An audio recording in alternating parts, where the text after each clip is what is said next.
Hello, Internet! It's your boy, MC Gingerbread, back at it with another video to ruin fun things. Today, we're going to be talking about remakes and remasters and how they are stifling innovation and leading the way to lazy game design. Because why make a new game mechanic or make a cool new moving storyline when we could just spray a fresh coat of paint on an old established game and then charge money for it when it's over 10 years old? And don't get me wrong, I'm all for making remakes. Like, why have we not gotten a Time Splitters remake? Seriously, Time Splitters. Game's amazing.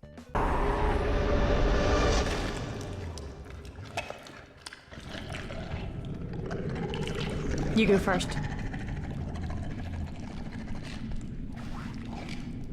Okay. Why have we not gotten that? But like, I'm also wanting new mechanics and new stories. I want to see video games as a medium expand the horizons and create new ways to tell stories and create cool and interesting mechanics that teach me how to play while I'm playing them. But that doesn't seem to be the way that the industry is going. It seems that they're much happier just cutting shortcuts in their video game design and rehashing old storylines to follow with the trends in modern gaming, rather than taking risks and exploring new ideas. But before I get all opinion-y, let's take a minute to look at these remakes and remasters that show these growing signs that this is a new trend in modern gaming. Remakes have been all the rage recently, with Resident Evil 4, Dead Space, Final Fantasy VII leading the way to doing remakes correctly. Even though Resident Evil 4 isn't even out yet, I don't really care. It's going to be amazing, because Resident Evil 4 is the most remade video game of all time. So take that, Skyrim. Dead Space, though, kind of leaves a bad taste in my mouth, though, even though it was a really good remake. Like, it's phenomenal. It's a great game. I'd recommend it. But it's just weird, like, you know, playing it, because the only reason that EA got the rights to remake it is because they gutted the original company that created the game, because they ruined their franchise by forcing them to make design choices that caused their untimely downfall. And then the original company that made Dead Space tried to create their own spiritual successor to compete with the Dead Space remake, and it was good looking. It looked great. That's about it. Oh well. The remake of Final Fantasy VII was essentially just a third of the game, which sounds kind of cool at the beginning because you're like, wow, they added so much cool content. But that also means in order for you to get the full story of Final Fantasy VII, you have to buy the game probably 3 times. And that's like full $60, $70 price tag without the DLC, which they've added later. So that's like a really huge price jump comparatively to the original game that was like, I don't know, $50 in 1997. Ugh, fuck, I'm old. It's been 84 years.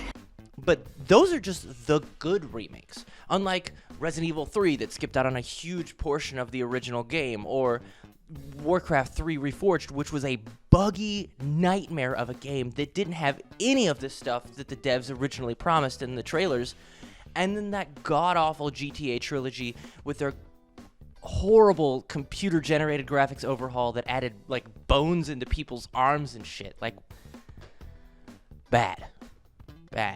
There's been some recent remasters that were actually pretty good, like the recently released Metroid Prime remaster, which was out of nowhere shadow dropped, and it's only $40 instead of $60 like they normally charge, because it's just, you know, a fresh coat of paint on a really good game, which is awesome. That's a great job.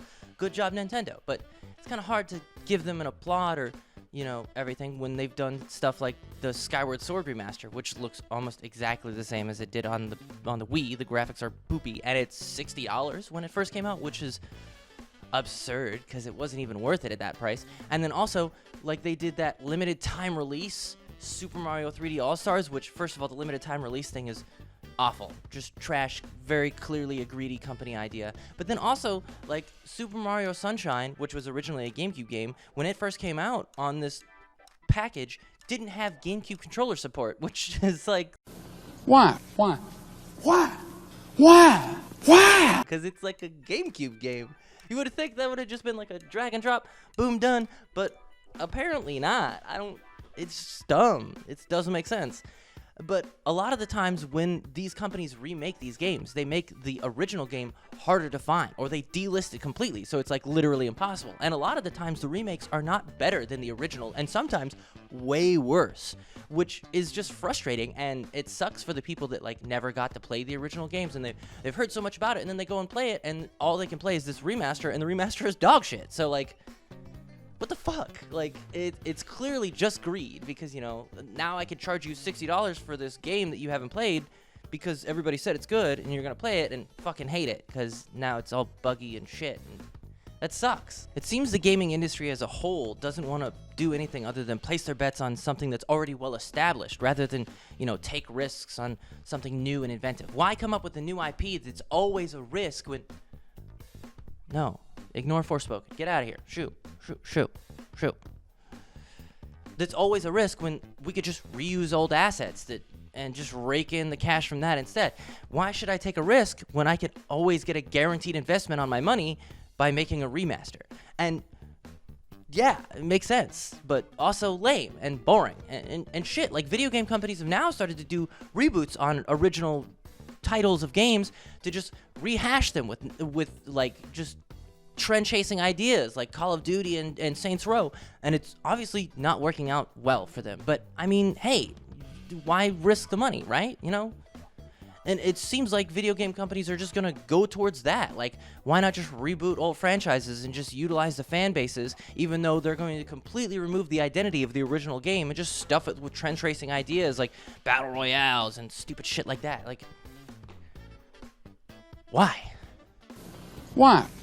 If companies continue to do this, and us as consumers continue to live in this world dominated by nostalgia, then the industry is never going to evolve. It's never going to learn.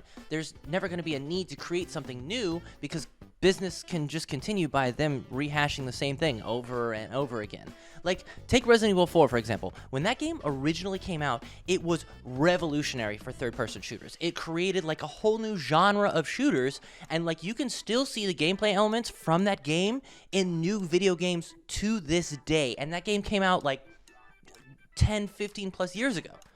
But, like, the remaster, what does that do for the video game industry? Nothing. It literally does nothing. It doesn't teach us how to better create third-person over-the-shoulder mechanics. That's what the original one did. It doesn't teach us how to better create pacing or teach us how to write cheesy one-liners that are still somehow endearing and cringy at the same time.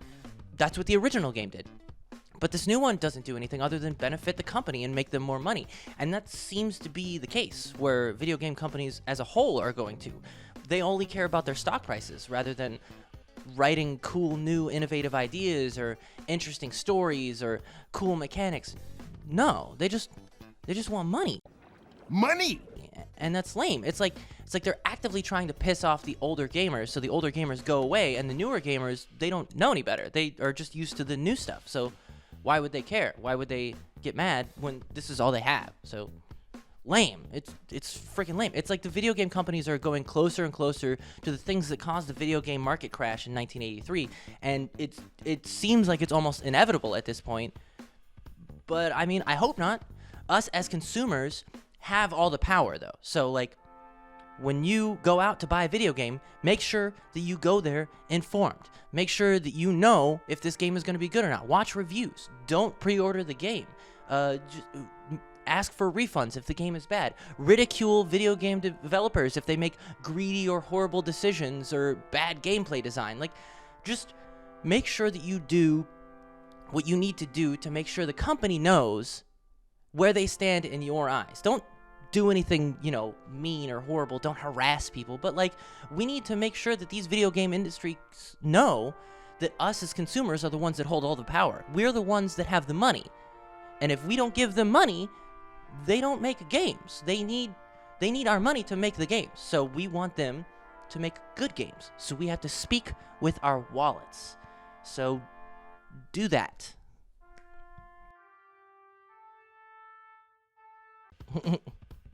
What a nerd. Anyway, if you guys agree or disagree, make sure to leave a comment down below, add to the discussion, and as always, like and subscribe, and I appreciate you guys very much. Thanks for watching. Peace.